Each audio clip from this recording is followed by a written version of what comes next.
Good afternoon student. असी कर रहे हैं लैसन नंबर 3 तो साढ़े लैसन जोड़ा वह सैकेंड पार्ट कर जा रहे हैं। तो बेटा एक क्वेश्चन होंगे 1 नंबर के, तो ये थोड़े है ही, तो इस करके मैं ये ही 4 नंबर के ऐड कर दिते हैं। तो बेटा साਡਾ पहला क्वेश्चन है, कहते कि what do you mean by the dissociation of partnership firm. कहते कि भाईवाली जिहड़ी है पार्टनरशिप फर्म के भंग होने तो की भाव है। डिसोसिएशन मतलब भंग कर देना, कैंसल कर देना, कि इनू खत्म कर देना, ठीक है, भंग करना।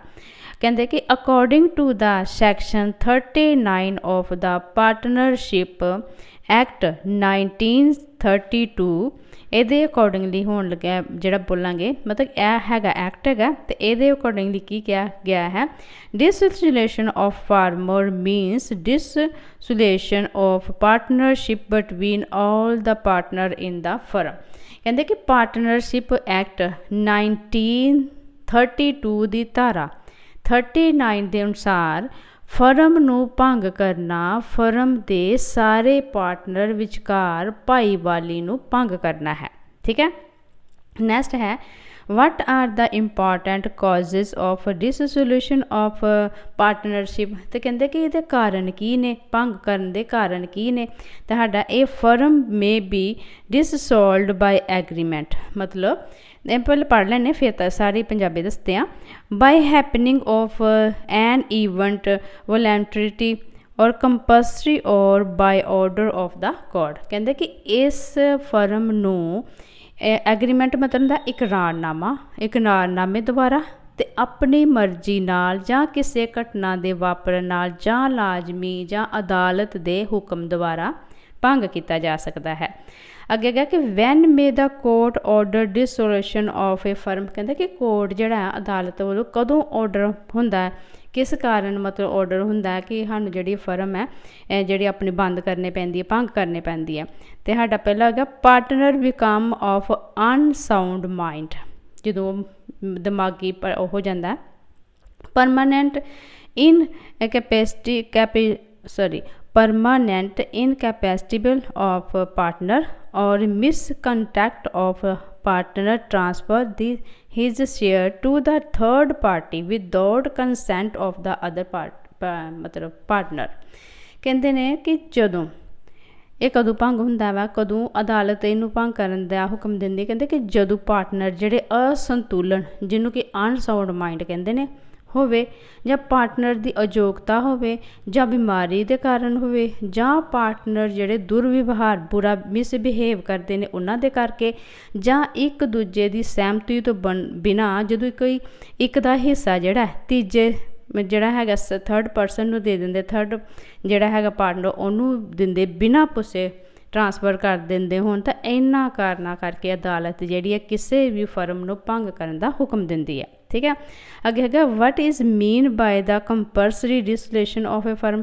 कहते कि हुण फर्म के लाजमी भंग होने के की कारण है। कहते that condition under which dissociation of the firm has become compulsory it is called compulsory dissolution of the firm. कहते कि अजिही स्थिति जिस विच फर्म का भंग होना बहुत ही लाजमी हो जाए तो उसनों की कहते हैं फर्म का लाजमी भंग कहा जाता है। हुण कहते कॉजेज दसो ये give 2 causes of compulsory dissolution of the firm. कहता on the insolvency of any person any partner और business of the firm develop illegally. कहते ये की कारण हो सकते हैं। कहते कि किसी पार्टनर का पागल होना तो जां गैर कानूनी विरासत फर्म का कारोबार करना। नैक्सट है, कहते what are the different condition of dissolution of a firm. कि यदा मतलब है कि कहते कि फर्म के भंग होने दियां वख-वख शर्तां की हो सकदियां हन।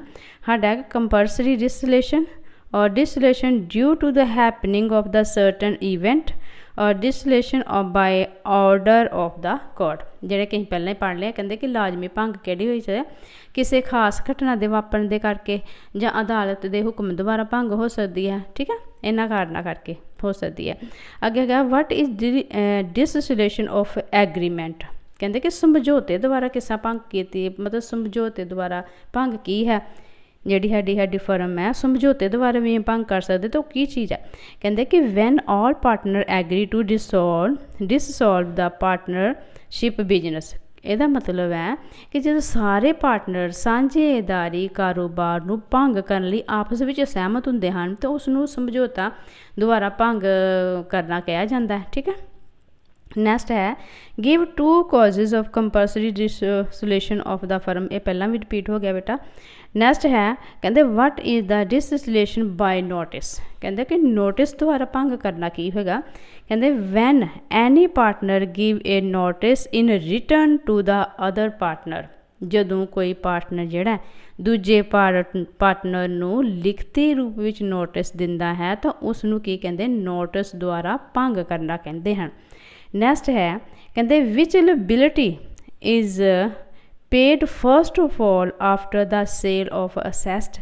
ਕਹਿੰਦੇ ਸਭ ਤੋਂ ਪਹਿਲਾਂ ਅਤੇ ਵਿਕਰੀ ਤੋਂ ਬਾਅਦ ਕਿਹੜੀ ਦੇਣਦਾਰੀ ਲਿਬਿਲਿਟੀ ਜਿਹੜੀ ਅਦਾ ਕੀਤੀ ਜਾਂਦੀ ਹੈ। ਸਾਡਾ ਆਨਸਰ ਹੈ ਪੇਮੈਂਟ ਟੂ ਥਰਡ ਪਾਰਟੀ। ਕਹਿੰਦੇ ਤੀਜੀ ਪਾਰਟੀ ਨੂੰ ਭੁਗਤਾਨ। ਪੇਮੈਂਟ ਮਤਲਬ ਹੁੰਦਾ ਭੁਗਤਾਨ। ਅੱਗੇ ਹੈ how will you show payment of unrecorded liability. ਅਤੇ ਸਾਡਾ ਹੈਗਾ debit side of the realisation account. ਠੀਕ ਹੈ। ਅੱਗੇ ਹੈਗਾ ਸਾਡਾ ਕਹਿੰਦੇ how will you treat sale of recording asset. ਕਹਿੰਦੇ ਕਿ ਤੁਸੀਂ ਗੈਰ ਰਿਕਾਰਡਿੰਗ ਜਿਹੜੀ ਆ ਕੀਤੀ ਜਾਇਦਾਦਾਂ ਦੀ ਵਿਕਰੀ ਨੂੰ ਕਿਵੇਂ ਹੈਂਡਲ ਕਰੋਗੇ। ਠੀਕ ਹੈ। ਸਾਡਾ ਹੈਗਾ ਕਹਿੰਦੇ after payment of third party liabilities partners loan are repaid. ਕਹਿੰਦੇ ਨੇ ਕਿ ਮਤਲਬ ਜਿਹੜਾ ਹੈਗਾ ਵਾ ਸਾਡਾ ਵਾ ਇਹਦਾ ਆਨਸਰ ਗਲਤ ਪੜ੍ਹਿਆ ਕਹਿੰਦੇ credit side of realisation account with the amount realised. ਕਹਿੰਦੇ CR ਜਿਹੜਾ ਹੈ CR ਵਸੂਲੀ ਹੋਈ ਜਿਹੜੀ ਰਕਮ ਦੀ ਪ੍ਰਾਪਤੀ ਜਿਹੜੀ ਹੈ ਕਿਹੜੇ ਇਹ ਵਾਲੇ ਰਿਲਾਈਜ਼ ਅਕਾਊਂਟ ਦੁਆਰਾ ਕੀਤੀ ਜਾ ਸਕਦੀ ਹੈ। ਇਸ ਤਰ੍ਹਾਂ ਡੀਲ ਕਰਨਾ ਹੀ ਟਰੀਟ ਕਰਨਾ। ਅੱਗੇ ਹੈਗਾ how will you deal with partner loan account. ਕਹਿੰਦੇ ਤੁਸੀਂ ਪਾਰਟਨਰ ਲੋਨ ਅਕਾਊਂਟ ਨਾਲ ਕਿਵੇਂ ਡੀਲ ਕਰੋਗੇ। ਸਾਡਾ ਆਨਸਰ ਹੈ after payment of third party liabilities partner loan are repaid. ਕਹਿੰਦੇ ਕਿ ਇਸ ਨੂੰ ਹੈਂਡਲ ਕਰਨ ਲਈ ਜਾਂ ਡੀਲ ਕਰਨ ਲਈ ਥਰਡ ਪਾਰਟਨਰ ਦੀਆਂ ਦੇਣਦਾਰੀਆਂ ਦੇ ਭੁਗਤਾਨ ਤੋਂ ਬਾਅਦ ਜਿਹੜੇ ਪਾਰਟਨਰ ਹੈ ਉਹਨਾਂ ਦੇ ਕਰਜ਼ਿਆਂ ਦਾ ਮੁੜ ਭੁਗਤਾਨ ਕਰਕੇ ਲੋਨ ਅਕਾਊਂਟ ਨੂੰ ਹੈਂਡਲ ਕੀਤਾ ਜਾ ਸਕਦਾ ਹੈ। ਠੀਕ ਹੈ। ਅੱਗੇ ਹੈਗਾ name the various account to be prepared at the time of dissolution of a firm. ਕਹਿੰਦੇ ਕਿ ਕਿਸੇ ਫਰਮ ਨੂੰ ਭੰਗ ਕਰਨ ਦੇ ਸਮੇਂ ਕਿਹੜੇ ਜਿਹੜੇ ਖਾਤੇ ਖੋਲ੍ਹੇ ਜਾਂਦੇ ਨਾ ਮਤਲਬ ਜਿਹੜੇ ਖਾਤੇ ਹੁੰਦੇ ਨੇ ਉਹਨਾਂ ਦੇ ਨਾਂ ਦੱਸਣੇ ਨੇ। ਸਾਡਾ ਹੈਗਾ realisation account partner loan account ਔਰ ਪਾਰਟਨਰ ਕੈਪੀਟਲ ਅਕਾਊਂਟ ਔਰ ਕੈਸ਼ ਅਕਾਊਂਟ। ਇਹ ਸਾਰੇ ਸਾਡੇ ਖਾਤਿਆਂ ਦੇ ਨਾਂ ਨੇ। ਕਹਿੰਦੇ how will you deal with provision for the doubtful ਡੈਪਟ appearing in the balance sheet. ਹੁਣ ਸਾਡਾ ਕਹਿੰਦੇ ਕਿ ਤੁਸੀਂ ਬੈਲੈਂਸ ਸ਼ੀਟ ਵਿੱਚ ਦਿਖਾਈ ਦੇਣ ਵਾਲੀ ਡਾਊਟਫੁਲ ਜਿਹੜੇ ਹੈਗੇ ਨੇ ਲੋਨ ਡੈਬਿਟ ਹੈਗੇ ਨੇ ਉਹਨਾਂ ਦਾ ਤੁਸੀਂ ਪ੍ਰਬੰਧ ਕਿਵੇਂ ਕਰੋਗੇ ਜਾਂ ਉਹਨਾਂ ਨਾਲ ਕਿਸ ਤਰ੍ਹਾਂ ਡੀਲ ਕਰੋਗੇ। ਅਤੇ ਸਾਡਾ ਆਨਸਰ ਹੈ transfer to credit side of the realisation account along with the other liability. ਕਹਿੰਦੇ ਨੇ ਕਿ ਹੋਰ ਦੇਣਦਾਰੀਆਂ ਹੁੰਦੀਆਂ ਜਿਹੜੇ ਲਾਇਬਿਲਿਟੀਜ਼ ਹੁੰਦੀਆਂ ਹੋਰ ਕਹਿੰਦੇ ਲਾਇਬਿਲਿਟੀਜ਼ ਨਾਲ ਰੀਅਲਾਈਜੇਸ਼ਨ ਖਾਤੇ ਦੇ ਕ੍ਰੈਡਿਟ ਸਾਈਡ ਵਿੱਚ ਟ੍ਰਾਂਸਫਰ ਕਰਕੇ ਅਸੀਂ ਇਸ ਪ੍ਰੋਬਲਮ ਨੂੰ ਜਿਹੜਾ ਹੱਲ ਕਰ ਸਕਦੇ ਹਾਂ। ਕਹਿੰਦੇ ਇਨ ਦਾ event of dissolution of a firm the partner person assessed are first used for the payment of the liability ਸਾਡਾ ਆਏਗਾ personal। ਅੱਗੇ explain the realization expense। ਅਤੇ ਹੁਣ ਅਸੀਂ ਜਿਹੜਾ ਅਸਲੀ ਖਰਚੇ ਦੀ ਵਿਆਖਿਆ ਕਰਨੀ ਹੈ। ਕਹਿੰਦੇ the expenses include for realization of assessed and payment of liability are called realization expense। ਇਹਦੇ ਸੰਪत्तियां ਦੀ ਪ੍ਰਾਪਤੀ ਅਤੇ ਦੇਣਦਾਰੀਆਂ ਦੇ ਭੁਗਤਾਨ ਲਈ ਕੀਤੇ ਗਏ ਖਰਚੇ ਨੂੰ ਮਤਲਬ ਅਸਲੀਕਰਨ ਕਰਨਾ ਰੀਅਲਾਈਜੇਸ਼ਨ ਮਤਲਬ ਅਸਲੀਕਰਨ ਕਰਨਾ ਦੇ ਖਰਚੇ ਕਹਿੰਦੇ ਹਨ। ਅੱਗੇ ਹੈਗਾ how will you treat firm ਡੈਪਟ and private ਡੈਪਟ of partner on the ਡਿਸੋਸੀਏਸ਼ਨ of a firm. ਕਹਿੰਦੇ ਕਿ ਤੁਸੀਂ ਫਰਮ ਦੇ ਕਰਜ਼ਿਆਂ ਦੇ ਭਾਈਵਾਲਾਂ ਤੇ ਨਿੱਜੀ ਜਿਹੜਾ ਸਾਡਾ ਕਰਜ਼ਿਆਂ ਨੂੰ ਭੰਗ ਕਰਨ ਦੇ ਲਈ ਕਿਵੇਂ ਫਰਮ ਨਾਲ ਜਿਹੜਾ ਤੁਸੀਂ ਡੀਲ ਕਰੋਗੇ। ਤੇ ਸਾਡਾ ਆਨਸਰ ਹੈ firm ਡੈਪਟ R first to be paid out of the firm ਅਸੈਸਟ and personal ਡੈਪਟ of partner to be paid out of personal assets first, only surplus can be transferred। ਕਹਿੰਦੇ ਕਿ ਫਰਮ ਦੇ ਕਰਜ਼ਿਆਂ ਦਾ ਭੁਗਤਾਨ ਕਰਨ ਲਈ ਸਭ ਤੋਂ ਪਹਿਲਾਂ ਫਰਮ ਦੀ ਜਿਹੜੀ ਸੰਪत्ति ਹੈ ਪਾਰਟਨਰ ਦੇ ਨਿੱਜੀ ਕਰਜ਼ੇ ਤੋਂ ਕੀਤੀ ਜਾਏਗੀ ਤੇ ਇਸ ਵਿੱਚ ਪਹਿਲੇ ਫਰਮ ਦੀ ਨਿੱਜੀ ਸੰਪत्तियां ਵਿੱਚ ਭੁਗਤਾਨ ਹੁੰਦਾ ਹੈ ਤੇ ਬਾਅਦ ਵਿੱਚ ਸਿਰਫ ਸਰਪਲਸ ਟ੍ਰਾਂਸਫਰ ਕੀਤਾ ਜਾਂਦਾ ਹੈ। ਹੁਣ ਸਾਡੇ ਬੇਟਾ ਇਹਦੇ ਵਿੱਚ ਮੈਂ 2 ਨੰਬਰਾਂ ਦੇ ਵੀ ਕੁਐਸਚਨ ਆਨਸਰ ਐਡ ਕਰ ਲਏ ਨੇ। ਕਹਿੰਦੇ ਕਿ what do you mean by dissociation of partnership, ਜਿਹੜਾ ਕਿ ਅਸੀਂ ਪਹਿਲਾਂ ਵੀ ਪੜ੍ਹਿਆ ਵਾ, ਇਹ ਸਾਰਾ ਮੈਂ ਆਪਾਂ ਤੁਹਾਨੂੰ ਪੜ੍ਹਾ ਕੇ ਤੇ ਫਿਰ ਇਹਦੀ ਪੰਜਾਬੀ ਦੱਸਾਂਗੇ। ਕਹਿੰਦੇ dissociation of partnership firm mean firm come to an end cases of the function as firm according to the section 39 of Indian Partnership Act 1932। Dissolution of a firm mean dissolution of partnership between all the partners in the firm। If all the partners decide to dissolve the firm, as a result all the business activities come to the end। ठीक है। According to the accounting book of the firm are close the account of all assets and liability are closed by transferring these to realization account। These assets of the firm are sold or disposed of, the external liability are paid।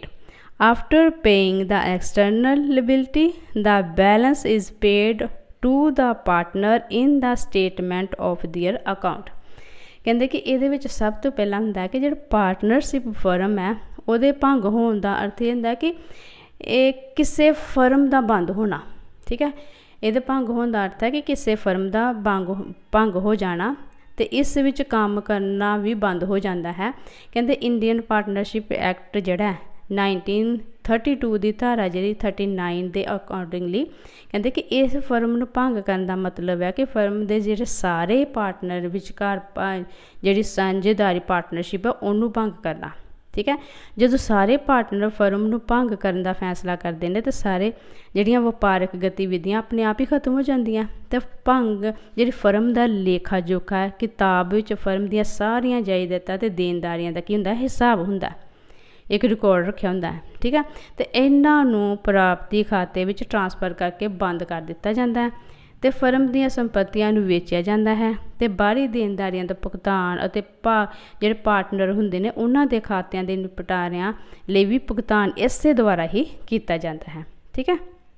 Next ਹੈ ਕਹਿੰਦੇ what are the various step to be taken at the time of dissociation of the firm. ਕਹਿੰਦੇ ਕਿਸੇ firm ਨੂੰ ਭੰਗ ਕਰਨ ਦੇ ਸਮੇਂ ਕਿਹੜੇ ਕਦਮ ਚੁੱਕੇ ਜਾਣੇ ਚਾਹੀਦੇ ਨੇ। ਪਹਿਲਾ ਹੈਗਾ all assets will be disposed of, the cash should be released। ਕਹਿੰਦੇ released ਇਹ ਸਾਰੀਆਂ ਜਾਇਦਾਦਾਂ ਤੇ ਨਗਦੀ ਦੀ ਪ੍ਰਾਪਤੀ ਦਾ ਨਿਪਟਾਰਾ ਕੀਤਾ ਜਾਣਾ ਚਾਹੀਦਾ ਹੈ।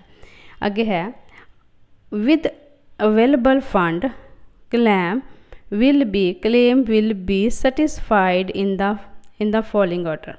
ਕਹਿੰਦੇ ਕਿ ਉਪਲਬਧ ਫੰਡਾਂ ਦੇ ਦਾਅਵਿਆਂ ਤੋਂ ਸੰਤੁਸ਼ਟੀ ਮਿਲਣੀ ਚਾਹੀਦੀ ਹੈ। ਠੀਕ ਹੈ। Realization expense are to be paid, ਮਤਲਬ ਜਿਹੜੇ ਵਾਸਤਵਿਕ ਖਰਚੇ ਹੈ ਜਿਹੜੇ ਅਸਲੀ ਖਰਚੇ ਉਹਨਾਂ ਦਾ ਭੁਗਤਾਨ ਹੋਣਾ ਚਾਹੀਦਾ ਹੈ। ਔਰ 4th ਨੰਬਰ 'ਤੇ ਹੈ ਪੇਮੈਂਟ ਆਫ ਐਕਸਟਰਨਲ ਲਾਇਬਿਲਿਟੀ। ਕਹਿੰਦੇ ਕਿ ਬਾਹਰੀ ਦੇਣਦਾਰੀਆਂ ਦਾ ਵੀ ਭੁਗਤਾਨ ਕੀਤਾ ਜਾਣਾ ਚਾਹੀਦਾ ਹੈ। ਅਤੇ ਅੱਗੇ ਹੈਗਾ payment of advance made by partner, ਅਤੇ ਜਿਹੜਾ ਪਾਰਟਨਰ ਵੱਲੋਂ ਕੀਤੀਆਂ ਪੇਸ਼ਗੀਆਂ ਦਾ ਜਿਹੜਾ ਉਹ ਵੀ ਭੁਗਤਾਨ ਹੋਣਾ ਚਾਹੀਦਾ ਹੈ। ਅਤੇ 6 ਨੰਬਰ 'ਤੇ ਹੈ ਪੇਮੈਂਟ ਆਫ ਪਾਰਟਨਰਸ ਕੈਪੀਟਲ। ਕਹਿੰਦੇ ਕਿ ਜਿਹੜਾ ਪਾਰਟਨਰ ਦੀ ਪੂੰਜੀ ਦਾ ਵੀ ਭੁਗਤਾਨ ਹੋਣਾ ਚਾਹੀਦਾ ਹੈ। 3rd ਹੈ surplus in profit sharing ratio among partner. ਤੇ ਜਿਹੜੇ ਪਾਰਟਨਰ ਜਿਹੜੇ ਭਾਈਵਾਲ ਹੈ ਜਾਂ ਪਾਰਟਨਰ ਹੈ ਉਹਨਾਂ ਦਾ ਜਿਹੜਾ ਲਾਭ ਅੰਸ਼ ਹੈ ਅਨੁਪਾਤ ਦਾ ਮੁਲਾਂਕਣ ਹੋਣਾ ਚਾਹੀਦਾ। ਜਿਹੜੇ ਲਾਭ ਹੋਇਆ ਨਾ ਉਹਨਾਂ ਨੂੰ ਜਿਹੜਾ ਪ੍ਰੋਫਿਟ ਉਹਦਾ ਵੀ ਪੂਰਾ ਮੁਲਾਂਕਣ ਹੋਣਾ ਚਾਹੀਦਾ ਹੈ। ਅੱਗੇ ਹੈਗਾ ਕਿ what is compulsory distillation of the firm. ਇਹ ਬੇਟਾ ਅੱਗੇ ਵੀ ਅਸੀਂ ਪੜ੍ਹਿਆ ਤਾਂ ਤੁਸੀਂ ਪਲੀਜ਼ ਧਿਆਨ ਨਾਲ ਪੜ੍ਹ ਲੈਣਾ। ਤੇ ਅਸੀਂ ਅੱਗੇ ਕਰਾਂਗੇ 5th question, what do you mean by distillation of the partnership. ਤੇ ਇਹਦਾ ਹੈਗਾ ਕਿ ਭਾਈਵਾਲ ਜਿਹੜੀ ਭਾਈਵਾਲੀ ਹੁੰਦੀ ਹੈ ਪਾਰਟਨਰਸ਼ਿਪ ਨੂੰ ਭੰਗ ਕਰਨ ਦੇ ਕੀ ਮਤਲਬ ਭੰਗ ਕਰਨ ਦਾ ਕੀ ਮਤਲਬ ਹੈ, ਇਹਦਾ ਕੀ ਅਰਥ ਹੈ। ਤੇ ਇਹਦਾ ਹੈਗਾ ਕਹਿੰਦੇ distillation of partnership mean change in the relation of partner, ਮਤਲਬ ਸੰਬੰਧਾਂ ਨੂੰ ਵੀ ਚੇਂਜ ਕਰ ਦਿੰਦਾ। Distillation of partnership does not necessary involve distillation of firm. ਕਹਿੰਦੇ ਇਹਨਾਂ ਦਾ ਜਿਹੜੇ ਪਾਰਟਨਰਸ਼ਿਪ ਦੇ ਖਤਮ ਹੋਣ ਦੇ ਨਾਲ ਕੀ ਹੋ ਜਾਂਦਾ ਕਿ ਸਾਂਝੇਦਾਰੀ ਵਿਭਾਗ ਨਹੀਂ ਹੁੰਦੀ। ਜਿਹੜੀ ਜੇ ਸਾਡੀ ਪਾਰਟਨਰਸ਼ਿਪ ਖਤਮ ਹੋ ਗਈ, ਜਿਸ ਅਸੀਂ 3 ਜਾਣੇ ਹੈਗੇ ਸਾਡੇ ਵਿੱਚ ਪਾਰਟਨਰਸ਼ਿਪ ਹੈ, ਅਸੀਂ ਇੱਕ ਬਿਜ਼ਨਸ ਚਲਾਉਂਦੇ ਆ ਤੇ ਇਹਦੇ ਵਿੱਚ ਇੱਕ ਜਣਾ ਐਗਰੀ ਨਹੀਂ ਹੈ, ਉਹ ਮਤਲਬ ਬਾਹਰ ਨਿਕਲਣਾ ਚਾਹੁੰਦਾ, ਤੇ ਮਤਲਬ ਇਹ ਨਹੀਂ ਕਿ ਸਾਰਾ ਉਹ ਹੋ ਗਿਆ ਵਾ। ਦੂਜੇ ਵੀ ਸਾਰੀਆਂ ਜਿਹੜੀਆਂ ਪਾਰਟਨਰਸ਼ਿਪ ਦੂਜੇ ਵੀ ਹੈਗੇ ਨਾ ਉਹ ਵੀ ਜ਼ਰੂਰੀ ਨਹੀਂ ਹੈ ਕਿ ਉਹ ਵੀ ਭੰਗ ਹੋ ਜਾਣ, ਕਿਉਂਕਿ ਇੱਕ ਬੰਦੇ ਨਹੀਂ ਜਾਣਾ ਨਾ। ਠੀਕ ਹੈ। ਇਹ partnership is deemed to have been disclose in the any of the following circumstances. ਕਹਿੰਦੇ ਕਿ ਜਿਹੜੀ ਪਾਰਟਨਰਸ਼ਿਪ ਆ ਉਹਨੂੰ ਹੇਠ ਲਿਖੇ ਤਰੀਕਿਆਂ ਨਾਲ ਜਿਹੜਾ ਕਰ ਸਕਦੇ ਹਾਂ, ਅਸੀਂ ਰੱਦ ਕੈਂਸਲ ਕਰ ਸਕਦੇ ਹਾਂ, ਭੰਗ ਕਰ ਸਕਦੇ ਹਾਂ। On the expiry of the period of partnership, ਜਦੋਂ ਕਿ ਸਾਡਾ ਜਿਹੜਾ ਪਾਰਟਨਰਸ਼ਿਪ ਦਾ ਪੀਰੀਅਡ ਐਕਸਪਾਇਰ ਹੋ ਜਾਏ ਜਾਂ ਮੁਨਾਦ ਕਹਿੰਦੇ ਹਾਂ ਮਿਆਦ ਜਿਹੜੇ ਪੁੱਗ ਜਾਏ। ਠੀਕ ਹੈ। On completion of the firm venture, ਜਾਂ ਅਸੀਂ ਕਹਿੰਦੇ ਕਿ ਜਿਹੜੇ ਫਰਮ ਦੇ ਉਦਮ ਦੇ ਪੂਰੇ ਹੋ ਜਾਣ 'ਤੇ, ਮਤਲਬ ਜਿਹੜਾ ਉਹਨਾਂ ਨੇ ਮੋਟਿਵ ਕੀਤਾ ਹੁੰਦਾ ਉਹ ਪੂਰੇ ਹੋਣ 'ਤੇ। ਔਨ ਐਡਮਿਸ਼ਨ ਰਿਟਾਇਰਮੈਂਟ ਔਰ ਡੈਥ ਹੋਵੇ ਪਾਰਟਨਰ, ਜਾਂ ਐਡਮਿਸ਼ਨ 'ਤੇ ਜਾਂ ਪਾਰਟਨਰ ਦੀ ਡੈਥ 'ਤੇ ਜਾਂ ਰਿਟਾਇਰਮੈਂਟ ਹੋਣ 'ਤੇ। ਔਨ ਇਨਸੋਲਵੈਂਸੀ ਆਫ ਪਾਰਟਨਰ, ਇਹਦਾ ਮਤਲਬ ਹੈ ਕਿ ਕਿਸੇ ਸਾਥੀ ਦੀ ਜਾਨੀ ਇਹਦਾ ਹੈਗਾ ਔਨ ਇਨਸੋਲੇਸ਼ਨ ਆਫ ਦਾ ਪਾਰਟਨਰ, ਇਹਦਾ ਮਤਲਬ ਇਹ ਹੋ ਸਕਦਾ ਹੈ ਕਿ ਕਿਸੇ ਸਾਥੀ ਦੀ ਜਦੋਂ ਮੌਤ ਉਦੋਂ ਵੀ ਤਾਂ ਹੋ ਜਾਂਦਾ, ਜਾਂ ਇੱਥੇ ਹੈਗਾ ਕਿ ਕਿਸੇ ਸਾਥੀ ਦੇ ਅਨਸਾਊਂਡ ਮਾਈਂਡ ਹੋਣ 'ਤੇ। ਜਦੋਂ ਜਿਹੜਾ ਅਨਸਾਊਂਡ ਮਾਈਂਡ ਮਤਲਬ ਜਦੋਂ ਆਪਣਾ ਮਾਈਂਡ ਜਿਹੜਾ ਪਾਗਲ ਦਿਵਾਲੀਆ ਹੁੰਦਾ ਉਹ। ਠੀਕ ਹੈ। On change in the profit sharing ratio of the existing partner, ਕਹਿੰਦੇ ਮੌਜੂਦਾ ਜਿਹੜਾ ਹੈਗਾ ਭਾਈਵਾਲੀ ਹੈਗੇ ਉਹਦੇ ਲਾਭ ਅੰਸ਼ ਜਿਹੜੇ ਅਨੁਪਾਤ ਵਿੱਚ ਤਬਦੀਲ ਹੋਣ ਦੇ ਕਰਕੇ ਵੀ ਹੋ ਸਕਦਾ। ਤੇ ਕਹਿੰਦੇ in dissolution of partnership the partner may be agreement among themselves provide for the continuance of the firm. Thus in dissolution of partnership the business of the firm continue for all practical purpose as before. ठीक है। ਇਹਦਾ ਹੈਗਾ ਕਿ ਸਭ ਤੋਂ